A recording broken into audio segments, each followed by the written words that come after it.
All right, guys, today we got a special guest in the house, supreme lyricist. He done written records for some of hip hop's GOATs from the Fly City. I'm talking about the one and only Jon Connor. Man, thank you. Thank you, man. Thank you. Supreme lyricist, man. That is awesome. Thank you for that compliment, man. I truly appreciate it, man. How you doing today, my brother? I'm blessed. I'm highly favored. I woke up this morning. I'm feeling good. I ain't got no complaints, man. Man, you be waking up early. I be seeing like the first thing you be posting on stories is like you doing the jumping rope and you be like working out like from the jump, man. Bro, I'm up at 5:45, 6 o'clock in the morning every day. That's dope, man. That's dope. Yeah. And that's not my nature either. Like I used to like sleep in. I had got to a point, where I wasn't satisfied with certain results in my life. And I knew that if I wanted to change, I needed to start doing things differently. So it's like, that's the beauty of being human without getting too deep, is that it's never too late to redefine who you are. Like you get to wake up every day and decide who you are. And just as long as you stay consistent with whatever that pattern is, you will look up one day and you won't even recognize the old version of who you was. So for me, I'm like, you know what? The new me wakes up at 5:45, 6 o'clock every day and work out no matter what. And I've been staying pretty consistent. So y'all keep me in your prayers, man, that I keep it going, man. Facts, man. Well, I want to start at the beginnings. So you're originally from Flint, Michigan, right? Growing up in the mid 80s, but you're really coming up in the 90s? Yeah. Okay. Born in 1985. Yep. Did you grow up with any siblings? Yes. So I have 3 siblings, but I only grew up with one.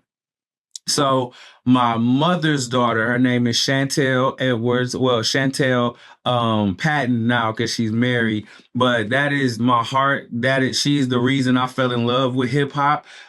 She taught me how to ride a bike. She taught me how to tie my shoes. She taught me what good rap music was and what trash rap music was. She was my first critic. So yeah, so my sister Chantel is who I grew up with, same house, we got put on punishment together, all that type of shit. And then my birth father has 2 daughters, Kendra and Sean, and we are just starting to get close now in my adult years, and I love them very much as well. That's dope, man. So from your description, would you say it was a real traditional Black household? Yes, and in a good way and in a kind of heartbreaking way. Heartbreaking way, traditional Black household is, I don't know what was going on with them fathers that was born in the 50s and 60s, but grew up in a single parent household. Grew up in I don't even like cliche words like the hood or whatever the case, but I grew up in a predominantly Black neighborhood. No, it ain't even predominantly. It was all Black neighborhood. You know what I'm saying? Predominantly would imply that some white people lived around, but they didn't. And what was crazy though is when we first moved to the neighborhood that I was in, it was like all white people and only 3 Black families that stayed on the street. And then as I got older, it was like all Black people. But I would say, yeah, I did. Like, a single parent household. My mother worked her butt off, to send me and my sister to private school, just so we could just see a different side of life and hear about different cultures and learn about different mentalities and just understand how to communicate with all types of people. So I would say, yeah, my cousins and my aunts and my uncle, we all came up very close. My grandmother and my papa, they really instilled in us just family. And, y'all watch each other's back and, yeah. So I would say, yeah, I did. My mother tried to have us in church every Sunday, we didn't stick to that, but she tried. But it was like, I would say, yeah, man, I did. Your father, you said that you grew up in a single parent household, but your father was a musician and he became like a Christian minister, right? But he was like one of your earliest musical influences? Yeah, that's a fact. Yep, that's a fact. And the reason why I say I grew up in a single parent household is because he left when I was 10 years old.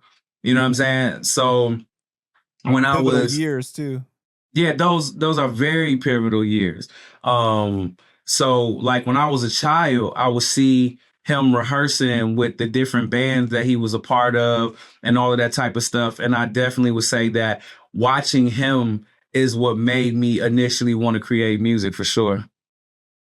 So your parents separated when you were about 10, and at that point were you guys still living in the same house, like he just left, or would you get to see him like every week? How was it? Well, the crazy part about that is I had to tell my mother to divorce my father. You know, it was ill. Like, you know, as a kid, I think, you know, it was a heavy, I think I was a very self-aware kid. And I think that I was very aware of my environment and my surroundings and energy and vibes. And it was just like my mother and father, the marriage was just, it was not a good thing, you know. I grew up seeing domestic abuse. I grew up seeing, you know, it was a point in time period where my father was hooked on drugs and my mother had to just put up with all of these things. And I could tell that my mother was putting up with it because she didn't want me to grow up without a father. And I started to wear the burden of, wow, I'm watching my mother literally her spirit be torn down every day trying to make this marriage work. And she's doing it for me because she thinks, you know what I'm saying, I want him to have his dad. But at the same time, I'm realizing that like I don't want my mother to have to go through what she's going through for on account of me. And I just remember telling my mom, like, you know what I'm saying, I think, you know, you and dad should get a divorce. And she did. And from that point on, my birth father was around for a little minute. Like he stayed in Flint for like a little minute, but then he almost immediately like moved and relocated to Atlanta after that. So I didn't physically see him for like, you know, I didn't ever have like a real physical bond with him when I was growing up.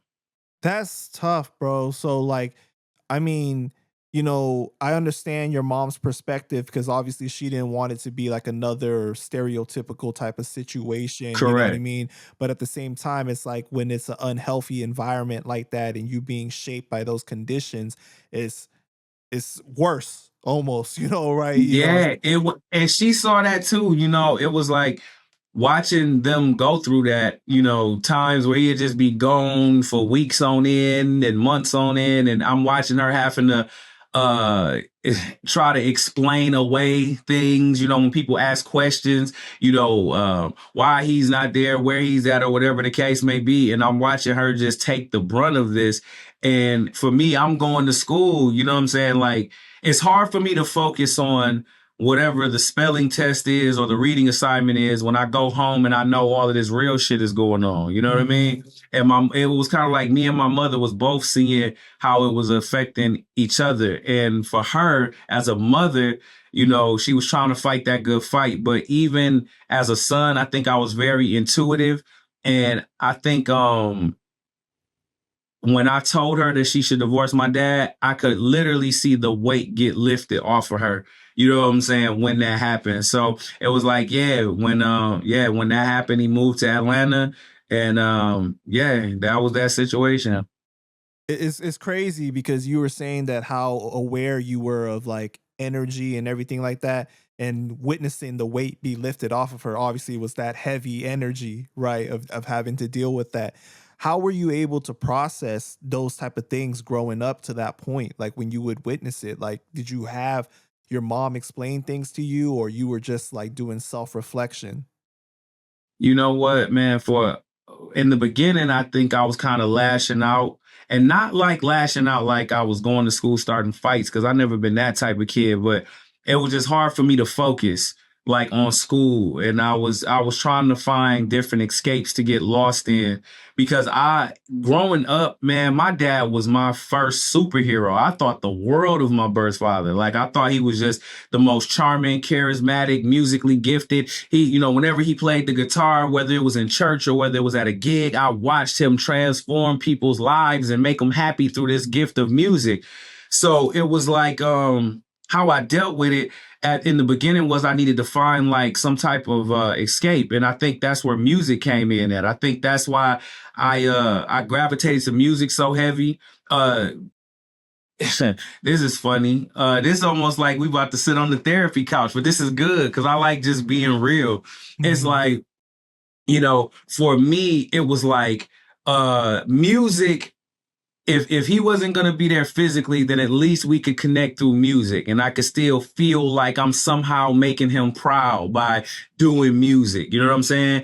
And then I got deeper into just entertainment. I started just loving everything that had to do with show business. I was watching Johnny Carson, Jay Leno, David Letterman, Conan O'Brien. Like I would literally study and watch documentaries, and I watched every hip hop documentary. I watched just different movies about just different films and directors, and like I just lost myself in entertainment. I think is how I coped or reconciled with what was going on. Um I think music filled the void of my father not being there. You know what's interesting is that, you witnessing the traumatic things that you did growing up, right? With your experiences within your household. It's like at the same time, what child doesn't want to make their parent proud though? Hmm. Even in spite of all of that, right? You In know what I'm spite of saying? Like, all of that. right. You could feel resentment towards the parent or anything, but it's like that inner child there for you is still there, still present, obviously, or you at the time is still a child. So like you still, you might not have the best feelings towards him, but at the same time, it's like a part of you still wants him to be proud. And like you Yeah. were trying to fulfill that, you know what I'm saying? Bro, you caught it. That's true because at different points in my life, when I first started making music, I remember sending him the CDs to listen to and still wanting that I hope he's proud or I hope, you know what I'm saying? Like that is crazy. It's just in us, man, to always want that validation from our parents no matter what they do. Like they'll always be our parents for sure, man. At different times it was definitely that. Always still wanting that validation. For sure, man.